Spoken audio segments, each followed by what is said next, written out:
Hello, my name is Kerwin Kerner, and I am the Assistant Superintendent of District Services for Owasso Public Schools. As you may have heard, we have an upcoming bond issue, and I'm going to go over a few of the projects that we'll be working on through our District Services Department. Within District Services, the bond really helps with our annual needs.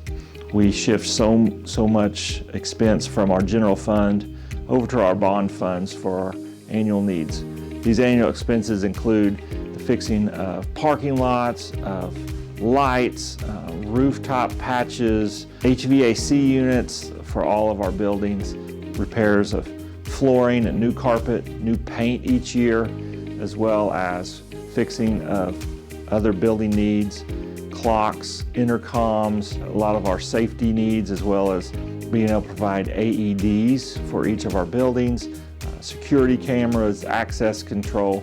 So there's a variety of annual needs that we will get from our bond issues, as well as transportation needs. Our annual needs for transportation include additional bond dollars to purchase yellow buses that are route buses that we move students to and from school each and every day, as well as activity buses that we will also use for many of our activities and field trips and just moving students to and from school each and every day.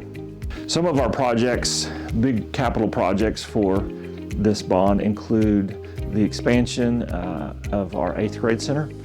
We are currently working on a safe structure there, but we will also be adding some classroom space to cover additional growth that we continue to see in our district at those levels. At the 7th grade center, again, a safe structure, tornado safe structure. That safe structure will be large enough to incorporate all of the continued growth that we might see in the district, but will provide that campus with a tornado shelter as well. With these additions, we'll be able to continue to inspire success and invest in the future of Owasso Public Schools.